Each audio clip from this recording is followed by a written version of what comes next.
Hey, listener. Want to help us out? Leave a 5-star rating on Apple Podcasts, Spotify, or hit that like button on YouTube. Only takes a second on your end and really helps us out on ours. Otherwise, enjoy the show. You're listening to Cinematic Doctrine.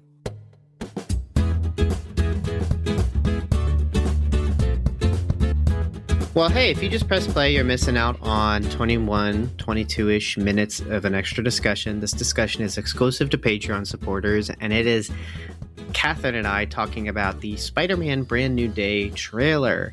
The caveat, of course, is I'm avoiding the trailer, but Catherine has already seen it. And so we start with me saying what I already know about the movie, because every Marvel movie is basically impossible to keep secret. And then Catherine basically going, okay, you know everything. And then actually explaining what's in the trailer. And then the two of us talk about where we are with the MCU, if we're looking forward to the movie. You can hear that discussion exclusively on the Cinematic Doctrine Patreon, patreon.com/Cinematic Doctrine. If you join for $3, you gain access to that discussion, as well as a whole lot of other stuff. You'll hear about those as you listen to this episode. But you didn't press play to hear me do a call to action. You press play because you want to hear a movie discussion on the film Homeward Bound, The Incredible Journey, the 1993 talking dogs, talking cat, talking animals movie. This is a hugely popular kids film that a lot of people, I think, in our generation, except for Catherine for some reason, have seen several times. Don't you Gen Z shame me now. Come on, we are basically the same age. I am like youthful millennial, old Gen Z. So, but anyways, yes, Homeward Bound, very popular. This was actually a film that was submitted and then voted on and then won the Patreon poll. Basically, when you support on Patreon, you also get to submit movies for us to talk about. And then by the middle of the month, it is put to vote between two of those options. And Homeward Bound won this time. So here we are talking about it. And so thank you for those who support on Patreon. You get to pick things for us to talk about. So that's cool. I'm sure we'll make a fun episode out of it. But I digress. I'm joined by Catherine. Hey, Kat, what's up? Hey. I am glad that we watched this together, because when you had said, oh, we're doing Homeward Bound, I was like, oh, the movie where the dogs go to heaven. Yeah. To which I said, you mean all dogs go to heaven? So thankfully I ended up watching the correct movie. Yeah, that definitely helps. yeah, that does help. Quite a big difference there. These dogs do talk, but they are real dogs that are really cute. Yes, very much so. Mm-hmm. So movie discussions are pretty simple. We basically have 4 prompts, 2 of which are no spoilers. So if you haven't seen the movie and you care about a PG-rated family film about talking animals, don't worry, we're not going to spoil how it goes. And then in the second half, we will be talking about more specific things as we go into spoilers, whether they're consistent themes or just the ending of the film. We'll make that distinction very clear when we do that. But yeah, let's kick it off, I guess, with a description. So Homeward Bound is about 3 pets. There's 2 dogs and a cat. So you have Chance, Sassy, and Shadow. Chance is a dog, Sassy's a cat, and Shadow is an older dog. Chance is voiced by Michael J. Fox, Sassy by Sally Field, and Shadow by Don Ameche. This is, I think, his last role before he would pass away the next year. He's a very old Hollywood kind of guy, grew up through the entire industry. Kind of neat to realize that. But these 3 animals are owned by the Seaver family. The Seavers just got married, and it's 2 families coming together. So there's step families involved, step parents, there's some drama there. And in getting married, Bob Seaver, the father, has to go take a business trip to San Francisco. And so they have to leave the 3 animals with their neighbor who has a farm. And eventually that neighbor also has to do their own trip. So their neighbor is going to take care of the animals. Now, from the perspective of the animals who can talk to each other but don't understand what humans are saying, they do, of course, understand call outs like sit, stay, come, stuff like that. But they don't understand English, even though they talk English. You kind of catch on that that's the case pretty quick. the three of them don't know what's going on. They're like, why are our owners abandoning us? And then when their current caretaker leaves, they go, why is this new human abandoning us also? To which Shadow, the golden retriever, the oldest of the three, is so worried and hurt because they care so much about their person. He's like, I'm just going to go home. I'm going to go home and I'm going to figure out what's going on. So he jumps the fence. Sassy follows, and Chance as well. Chance, however, is pretty reticent to saying, like, well, everyone gets abandoned because Chance is a rescue dog. And he's like, people abandon you all the time. But Chance doesn't want to be alone, so he goes to follow Shadow. And then Sassy is sort of a hoity-toity cat and simply just wants to go because I think what is her motivation? I can't quite remember. I think she's like, I need to go with you, Shadow, because if not, you'll get lost or something, which is probably really Sassy, just being like, I don't want to be alone, but here's my excuse. It's actually because I care about you. I digress. That is our Homeward Bound incredible journey, is these three characters, these animals are all trying to go home, but they are going through the Rocky Mountain Ridge. Although I think it's a different one, West Coast. I'm just familiar with the Appalachians because I'm on the East Coast. But Kat, do you know the specific? It looked like you were going to say it. But yeah, it's the Sierras. Okay, yeah. So they basically are going to travel through the Sierras, which is crazy for domesticated animals. Meanwhile, you have the Seaver family, which is having their own difficulty because the children they just miss their pets, but then they end up learning that the neighbor has lost the animals. So now they're all panicked. There's some turmoil amongst the family, the children blaming the father, this new father, poor guy, for their lost animals. And yeah, I don't know. That's the movie. That the animals going on their adventure, talking to each other, and then we cut away to the family every now and then to kind of just see how they're enduring this stuff and how they can possibly try and find their animals despite the fact that they are so far away. Yeah, Kat, you had not seen this movie, so let's start with you. What did you think of Homeward Bound: The Incredible Journey? Well, it sure was incredible. Aww. Mostly because it was cute. Yes. Very, very adorable just to have this movie where it's like these three animals, very professional actors, having a very cute, fuzzy, furry time together. Yeah. Also, like, shout out to the Patreon listeners for choosing a movie that was a lighter experience for me than Misericordia. I know I was kind of like complaining at the end of Misericordia where I was like, I think I'm tired of like heavy, heady dramas. And this was the exact opposite of that. Like, this is just nothing but cheese, nothing but heartwarming, nothing cheese. But very tropey, but like in a good way. There's the classic, as you mentioned, the classic new stepdad trope where it's like, you're not my real dad sort of attitude towards this guy. And yeah, and then, it's just, the premise is just so wholesome. Aww, animals go on an adventure. It is cheesy and sweet, isn't it? Yeah. Yeah. Really, the biggest thing that stood out to me, though, was the animal training. Like, we don't get movies like this anymore. No. Like, this is early 90s, so still using real animals, avoiding use of CGI for this sort of stuff, because everything would have looked like Lawnmower Man if they tried to CGI things. Could you imagine? And I was curious too. I was like, okay, there are like some really wild tricks and stunts and things that these animals do. However, this was certified humane by the American Humane Society. Not harming animals. And I think that just really goes to show how well experienced the production crew for this movie was, and the fact that they could just like make these animals appear like they were interacting with each other when they totally weren't. Mm-hmm. And again, like another fun fact I kind of came across in looking up more stuff about the animal training here. Sassy was played by 10 different cats over the course of this movie. Because since it's like a humane movie, they had stand-in actors for like when the cat was a little too distressed or whatever. So, yeah, but this was just cheese, but it was good cheese. What did you think of Homeward Bound? Well, I want to jump off on the animal thing too, because that really is, I think, the most impressive thing with the film is, well, there's two things that are extremely impressive. One is the animal stuff. Two is the cinematography. I think this movie is beautiful to look at. But the animal stuff is really impressive. And I, too, as we're watching it, I'm like, okay, this is the early 90s. Like, animal treatment in film, like, I don't know if it was as serious as it is now, where it's like basically every filmmaker and production studio is like just CGI because it's risky, both for PR and also ethics.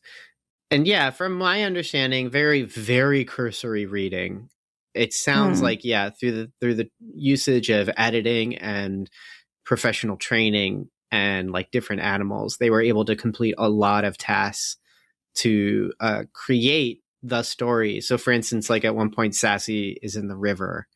Cats don't like to be in water. And the distressed shots that you would get are very quick and they're very close up. And so you can presume like, okay, probably in like a tub, there's people underneath the cat holding it up, or at the very least there to catch it. And it probably was a cat like swimming, but with a trainer just off shot. And then I read they basically had one trainer on one side, the other trainer on the other, and the cat swam between them. And then because cats don't like water, it's meowing. So that looks good on screen. A lot of forethought gone into it, and that kind of just is like, regardless of the then going into the ethics of doing stunts but with animals, because animals can't really consent. It is still neat to see a film of animals doing like acting. It's kind of neat. Like we watch The Thing like frequently, and like part of what makes The Thing cool is the first bits of the film where you have this dog that is so good, like oddly good acting that you're like, yeah, that's probably an actual alien on set. That's a person in there. Like it, and that stuff's neat. So all that to say is like I also, if listeners are like us and we're perhaps like have rewatched the film recently and we're maybe worried about these things, or have not because they're worried, from our understanding, it seems like it was pretty on the level. But also it's just a compelling thing to watch, like these animals do these things. It's really cool. Nothing too crazy, but it is just neat to see them in the wilderness like that. I don't know, I find that visual very interesting, because most of the time you just see domesticated animals in homes and on Instagram reels. So what's like, I don't get to see them in the mountains. That's awesome. Yeah, and I feel like it's important when I say like, oh, they're animals doing stunts. It's none of these guys are like letting off explosions and doing like the cool guy walk. It's like jumps and like fast running, like but like in environments that seem non-traditional. So that's what I'll say there. That's pretty cool stuff. But yeah, like I mean, like many of the kids' movies we've talked about on the podcast here and there over the last few years, like I've definitely seen this movie. I don't remember it pretty much at all. So it was fun to kind of go back and watch it. It was nice to watch. I don't know. It was simple. Like it's just a nice, quaint movie. I like the movie, and I think there's actually a lot to really enjoy. Not least of which the fact that it's short. It's 84 minutes, which basically makes it like in the 70s in terms of length because the credits exist. Plus, it's really well paced. Like it feels like it just keeps going. Like once they start their incredible journey, the pace of like things that happen, how they talk to each other, the conversations, it all feels really good. And like, I just never found myself exhausted thinking like, when will the next thing happen? Or when will we finally move on? And I think that's benefited by the fact that the dialogue is not, for being a children's movie, it's not childish. Like I didn't feel like I was being given the most like overbearing dialogue or maybe like melodramatic stuff. So that was nice. Yeah, the movie's sleek too. I mentioned the cinematography. Like, it's a really good looking movie. I went to IMDb because I wanted to see who did the cinematography. And like, I was curious specifically, like, oh, has this cinematographer worked on nature projects before? Because the film looks really good in those environments. And I'm sure some of them were sets. Like, there's a point where they go to sleep at night. And I'm like, that seems organized like it's a set, like it's a backlot. And, you know, that's fine. But yeah, the cinematography looks good. So I looked it up. It's cinematographer. His name is, apologies if I don't get this right. If you're listening to this episode, my good sir, Reed Smoot, Reed Smoot. I am not familiar with this guy's work. He is credited with doing the cinematography for Indiana Jones and the Kingdom of the Crystal Skull and Dennis the Menace, which are the only two things I recognized. Because I do remember watching Dennis the Menace a lot as a kid, getting that from the library. But this led me down not really a rabbit hole, I would say, just as I did a cursory read on the animal stuff in this film. I did also a cursory read on some of the things that this guy has done, because I initially went there to find nature stuff. I did not find nature stuff. Would you like to hear what I found? Oh, enlighten me. Reed Smoot has done the cinematography for at least 15 movies and short films produced by BYU. This guy makes a lot of Mormon stuff, a lot, as far back as the 70s. And like, there was so much. And I did not grow up Mormon. I grew up Christian, Protestant, non-denominational. You can just say that I'm a Baptist who drinks. Like, that's basically how people describe that. So I'm familiar with like the look of a inexpensively made evangelistic video cover. And I started to see so many of them. I was like, what is this? And so, I don't know. I thought that was interesting. Then I realized that, Dwayne Dunham and him have worked together again. So Dwayne Dunham is the director of Homeward Bound, The Incredible Journey. Interestingly enough, he also directed Halloween Town, which I've talked about during the first year of Cinematic Doctrine when it was just me on the show. I liked that episode. I think it turned out good. But Dwayne Dunham has directed something in 2025 called, let me get the name here correct, Legend of the Happy Worker. Cinematographer Reed Smoot, another Mormon movie. So these guys have been popping out these Mormon movies for years, for so long. I know this is such a hard sidebar, but it's all very interesting to me because it's just like I'm aware of the Disney / Mormon pipeline. There's a lot there, and I did not know I would be stumbling onto one of those veins, I guess I would say. Yeah. Like, I'm not sure what to call it. Like there's some sort of mineral ore below the surface of the California Adventure Mountain at Disneyland. Yeah, like I'm aware. Like my minor understanding is that like Mormon culture, Utah, they find Disney fascinating because of its cultural influence, and so for decades it's been work at Disney, have influence over the culture. That, I know I sound like a conspiracy theorist by saying something like that. It's just what I have no opinions either way. I'm not Mormon, and I would say it's antithetical to the Christian Bible.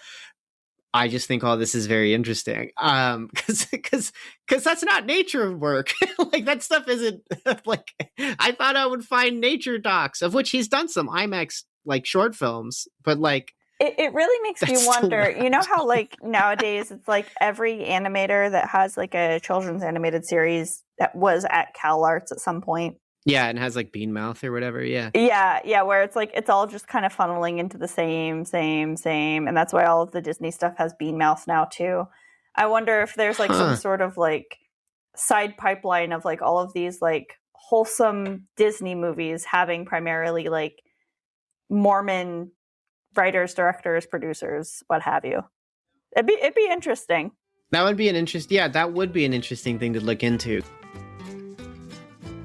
Hey, don't forget, there's a lot of fun content missing from this episode because you're not listening on Patreon. Head over to patreon.com/cinematic doctrine and support for $3 a month to gain access to uncut episodes with upwards of 40 minutes of bonus content each. You'll thank me later. If there's anything to take from this, it's that Reed Smoot is a working cinematographer, and he puts on really good work for Homeward Bound. The nature environments look wonderful. The animals come out looking good too. Like everything is very aesthetically pleasing. And I would even say that that is a positive to Dwayne Dunham's directing, that he is trusting his team to do their job. He's trusting his trainers to lead the animals where they need to get what his vision out. Same for Reed Smoot being trusted to do the cinematography. Otherwise, I caught myself smiling a lot while watching the movie. I think there's a lot to enjoy, even if you're kind of if you're just looking for like a lighthearted, kind of easy to engage summertime film. I feel like this is the perfect movie to watch with the windows open. And it might actually even be kind of a fun movie to watch with friends, because I'm sure there would not be any dry eyes at the end. Although, admittedly, neither of us cried, but it is very cheesy. So, like, it's very possible you'll have some friends who start needing tissues. Yeah, maybe if you watch it with dog people. Yeah, if you watch it with dog people, for sure. Because we're cat people, and, like, Sassy kind of just exists as, like, comedy relief in the film. Didn't love it, but I had a good time. And like I said, I smiled a lot watching it. It's very sweet. And yeah, not my demographic, but, or I am not its demographic, but that doesn't matter. What did the movie evoke in you? This just made me think of simpler times. It was really refreshing to watch a simple film. I didn't really walk away with like some huge takeaway or like, oh wow, that moral of the story was really touching. Because most of it's stuff that like I've heard ad nauseum, whether as a kid or even as an adult in other films. But it was, I mean, all that notwithstanding, it was just sweet to watch something that was basic and also really well put together. Like some of the examples I can think of are things like the dog POV camera shots. They were just done really well. It was like there's this scene where like Chase is running through the family home and through like the wedding as it's going on, and it's like it's a horrible example, but like in Evil Dead where there's like the evil POV where it's just super low camera shots. Yeah. But like it was well executed. It didn't feel shaky cam. It felt very well executed. The lighting was very pretty. The set designs were believable where there were sets and where there were nature shots. They were just really, really stunning locations. Also, like, I mean, the human actors weren't really overacting, which I was worried about. And yeah, I mean, just the animals also just excellent working dogs and cats. Yeah, like really nothing huge came out of me in watching this. It was just simple and cute. Yeah, on the POV stuff, there's a point when a mountain lion is one of the like threats they run into, and the way the camera skulks around, it looks exactly like how you would at least presume it just looked really good. And I remember seeing that scene and thinking, oh, like that's just very good. Like I feel like a mountain lion. Like that's just really really neat stuff, and it shows the consistent creativity to keep the film interesting, because like it has to, like it found out a way to shoot animals the way it would otherwise probably just be shooting humans. I think that's pretty neat. For me, it just evoked that on the podcast, kids' movies are back on the menu. Like, it's just funny to me that we're talking about this specifically this month, month of March, 2026, because it's releasing during the same month as Begonia, Scream 7, and The Fly. So you now have auteur art house adjacent filmmaking, sequel bait member berries, and then one of the best movies ever made, and now Homeward Bound. So, bonus points to any listeners who can find out what the secret through line between all four of these movies is. Yeah, comment below. Let us know. YouTube or Spotify. That'd be kind of funny, actually, if anyone can think of any. Yeah, if anyone's curious, we do talk about kids' movies on the Cinematic Doctrine podcast, and not just when Patreon submissions arrive. We've talked about The Haunting Hour, Don't Think About It. We talked about a bunch of Haunted Mansion movies one October. We've, of course, covered Pixar movies, so The Incredibles, WALL-E, Turning Red. We covered Paranorman, and who could forget that we covered The Mighty Ducks or even Holes. I think covering kids and family movies is fun on the podcast, at least when they're good. Sometimes they're boring. I think our episodes on The Luck of the Irish and Smart House are frankly not that great of episodes, but I know some other people feel very differently. There are plenty of times that I have been unhappy with an episode and then learned it's someone's favorite or most recent favorite. So don't take my word for it. But I personally thought those movies were boring but when they're good, I think they're pretty interesting and kind of like here's like the thing with like a good family movie or kids movie. It has to translate concepts into accessible and digestible ideas. Things like growing up, death, kindness without expectations, change, endurance, selflessness, consequences. How someone makes it not merely palatable for kids, but also entertaining for them, I think that's pretty cool.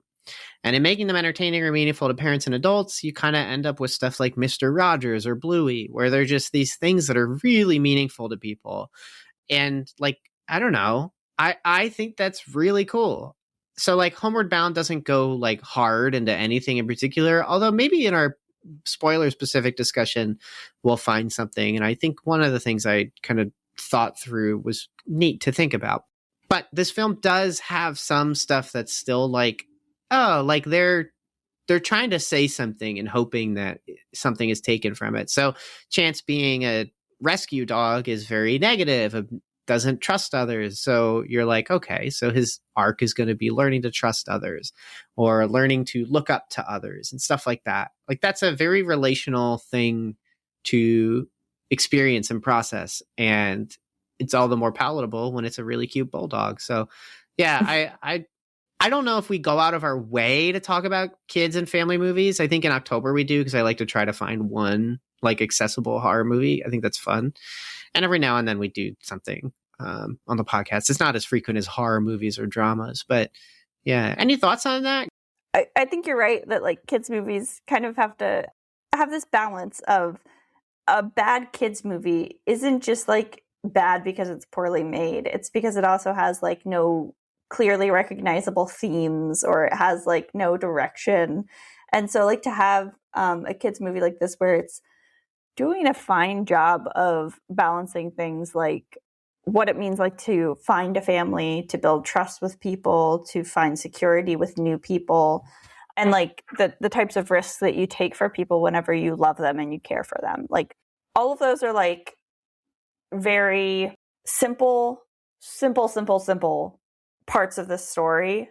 It's not some sort of big epic drama, but it's done well to where it doesn't feel boring to adults, but it also feels understandable and can make a connection with kids. So yeah, I mean, I think it's tough to do, but yeah, like this movie was fine. It was cute. It was well put together, well structured. It knew what it wanted to do with the story it had. You may not know this, but the easiest way you can show your support for Cinematic Doctrine is to rate and review the podcast on iTunes, Spotify, or wherever you listen. So press pause and share your thoughts. We'd love to hear what you have to say. And then press play again so you can hear the rest of the show. Let's get into the spoiler-specific stuff, because there actually is like a little bit of stuff we can get into that I think is kind of neat, and then also we can get into the ending, which is so cheesy and silly. So if you haven't seen the movie, I mean, it's like, if you're going to have kids, you'll probably end up watching this movie. Like it's like, it's tried and true. I posted about this in the Facebook group, and somebody commented, I remember watching this 20 times with my firstborn. So it's just like, it's like, whoa, but it makes sense. So, and you could do much worse with a movie you're stuck having on repeat. I mean, this is a very pretty movie, but I digress. It's worth checking out, is all I'm saying. But yeah, let's get into specific spoilers. So if you're a diehard, Homeward Bound head out there, then you're gonna like what we cover here. Transitions today are not they're not working. Let's just get into it. Recurring motifs, prominent significant moments, and our characters. Catherine, save me. What do you got? So we've probably said it a million times already. Our main character's name is Chance. The recurring theme in this movie is taking chances. Take a chance. Chance the dog has to learn to love a family and come to trust and rely on them. Meanwhile, our human character, Peter, has to learn to love Bob, his new stepdad, and trust him as a father figure. Like, there's like, the story is just so consistent across both the animal storyline and the human storyline, as far as having these kind of like bullheaded young boys, essentially a young dog and a young boy, trying to like figure out where their place in the family is and what that's going to look like, with the change of, for Chance being brought into the family and for Peter having someone new brought into the family.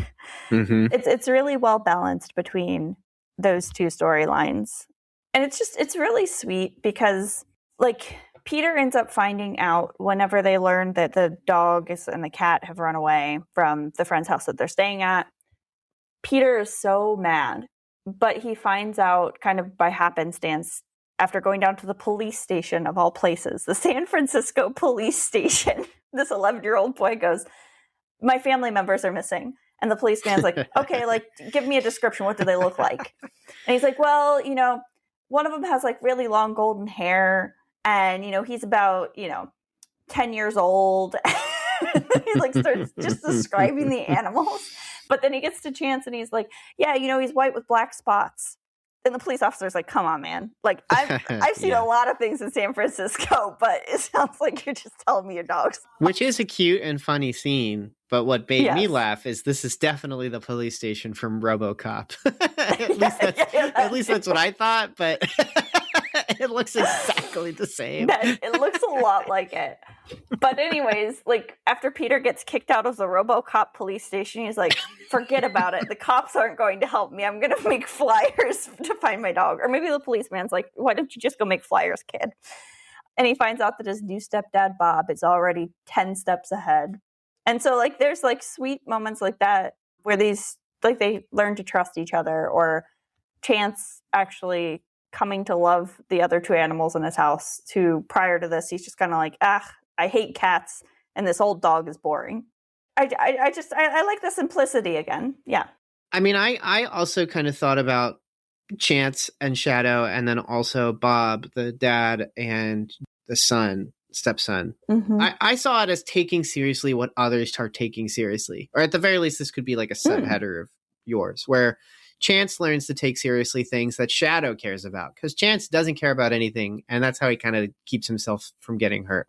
Whereas Shadow takes things very seriously. He's like, "That's my person. I care about them." And then he talks about like the lore of dogs, of like some dogs decided I will keep this person safe and they'll feed me. It was very cute.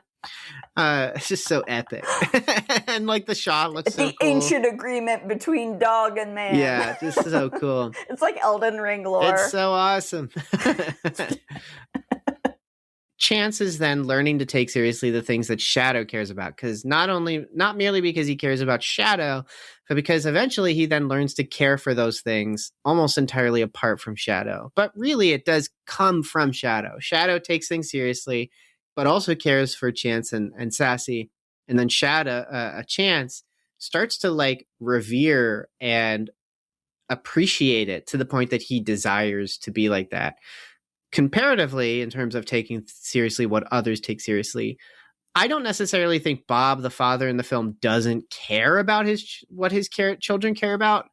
I think the film actually shows more of a parallel here, a kind of opposite parallel to Chance and Shadow's tale, where Bob does care about his stepson, however, is despondent toward his new dad. He presumes Bob doesn't care about Shadow going missing.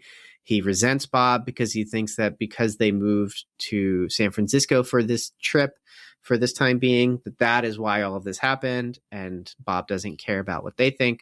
Bob, however, does actually care. He's just an adult with a job, and that job keeps them all alive. So Bob does care, and he shows this by, putting up the flyers. And Bob sees the effect of why caring for others and what they care about is so important, which to me I see more as like the audience can be responding to the fact that when you care for others, it's to also care about what they care about. that's kind of one of the things that I sort of thought about with this, because especially as social people like you and me, part of loving others is starting to care about what they care about and take seriously what they take seriously. And I kind of thought it was interesting that this film kind of had some stuff like that, because it's a little more nuanced than just what's going on with our owners. Where'd they go? Let's go home, figure it out. So anyways, admittedly, I think your approach to it makes way more sense. The taking a chance header that you have, where it's just literally like chances to shadow as Peter being the one here. But I digress. Mm-hmm. What do you think? Yeah, no, I mean, I think it's really kind of both are knit together. I appreciate your perspective there, because yeah, like I didn't see it from that angle where it's like, oh, now Bob has to take seriously what Peter's worried about, whereas Chance is having to learn to take seriously what Shadow's worried about. Because Chance is like, whatever, like humans always leave, whatever, I'm just gonna hang out here at the farm. And Shadow's like, no, I have to see my family. Yeah. And Bob is like, like the animals will be fine. We'll come back two or 3 weeks from now to check on them. And Peter's like, no, you said we would go back every week to check on them. Which is crazy. So, yes. Yeah. So yeah, no, I mean, I think it's one of those things where there's definitely some meat with these potatoes here. Again, nothing too complicated in the story, but just solid, simple. Yeah, enjoyable all around, and doesn't overstay its welcome. Frankly, let's get into the ending, but really, like, there isn't much to be said. Like, the movie, it ends exactly where you think it'll go, and it doesn't really introduce anything new to the story, but basically, they all get home. The family, there's a point, the second act failure, where they are so close yet so far, they end up thinking they found the animals, but then when they get there, they end up not being there. There's a point where Shadow falls into a pit, a muddy pit, and you think it's wraps, but then the camera fades to black. We go to the family, and then all three animals end up showing up home. It's a little clunky, but because you don't actually know how they got out of the pit, and actually could have been kind of interesting to see that, but it's to make the kids feel anxious so that in the end they can feel happy about what happens at the end, as well as the audience, everyone else. So it's sweet. It's cheese. It's maximum cheese for the whole family. I don't know if there's really much to say other than it's just like, it'll make you happy. You'll find yourself smiling when it happens. I do think it's funny, though, during the sequence where all the animals show up and the family is reunited with them. First, I think it's Chance that arrives. And then a little behind them, Sassy arrives. And then a longer wait takes before Shadow arrives. And so I thought the best case scenario is Shadow says, hey, my leg is hurt, but we're finally in the final stretch. Why don't you guys go ahead of me? I'll catch up. But this is the funny part of me says they set up Peter and we're like, yo, make him think you didn't make it. Like because why did it take so long to show up? Peter legitimately goes, he was too old. He just couldn't make it. He is ready to accept death. On the horizon. Like, he is so ready to be angry and then to feel it all out, right? The stages of grief. Because like for the most part, the whole movie, all three are together at the same pace. And then this is like the only moment where by choice, it seems like they come out at dramatic pacing. So I thought that was funny, but so there is a moment we didn't really talk about in the middle of the film where we think Sassy dies. Yeah, that's some good stuff. Where she like falls off a waterfall and we're like, oh, that cat's dead. And I was sold. I was like, oh, I bet you like she's dead. That's a really weird twist. Yeah, this is the 90s. Here. This is a crazy time. I believed it. I believed that there was going to be like a risk.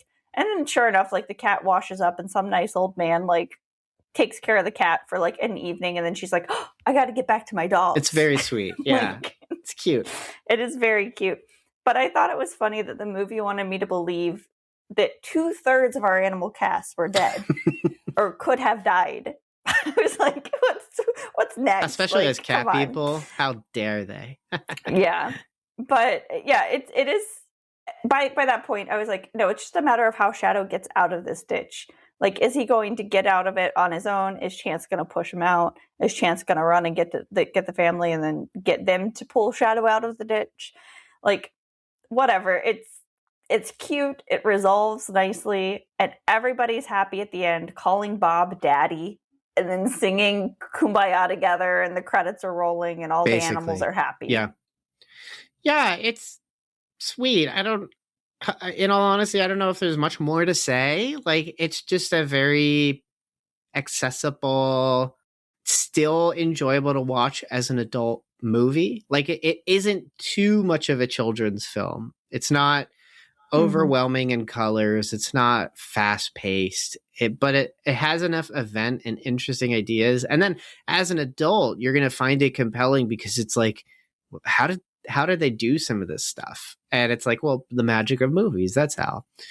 And that is worthy of appreciation. And then, yeah, visually, it's really good looking. Like, it's so impressive in that way. So check it out. Thanks for Patreon supporters for suggesting it. I mean, it was kind of fun to just put this on and after work, just watch a very, very lighthearted movie. So thank you. Any final thoughts, Kat? All those animals are very cute. And I am happy to have spent 84 minutes watching cute animals instead of pondering questions about morality and mushrooms. Mushrooms, morality, guilt, death, desire, yearning. It was nice to just have a little golden retriever do a happy little run at the end of the movie. Yeah. So cute. Enjoying this episode? Grab that share link and tell your friends. Word of mouth is the most effective way for a podcast to reach new listeners, so don't be shy. Share the episode wherever you can. Let's get into recommendations. What do you recommend our listeners check out? So my recommendation is a book called The Good Earth by Pearl S. Buck. This book was a really unexpected read for me. It's historical fiction that centers around a couple in pre-revolutionary China. Just really an incredibly fascinating story to read. It had me plowing through chapter after chapter, just wanting to see what was going to happen next to this little family. I will say, as a warning, there are some harrowing topics in the story, including things like infant mortality. So reader beware. Also worth mentioning that in the context of the book, women are seen as and referred to as second-class citizens throughout the entire story. So for some people, that might be rough to read. In fairness, I'm still finishing this book as the episode is being recorded, but I feel very strongly about my recommendation based on the half of the book that I've just absolutely, again, just plowed through so far. Especially, I think it just means a lot that I'm recommending this whenever it's so far off from what I normally read in sci-fi and nonfiction. Definitely check it out. Super, super interesting book. I'm going to recommend a movie that I don't think is like great, but I do think is kind of fun. This is a film I watched recently called Live Scream. It is a 2018 Screen Life movie. It's very early for the genre.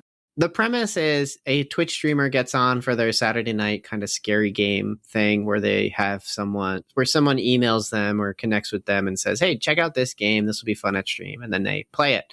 So they find this game called Live Scream.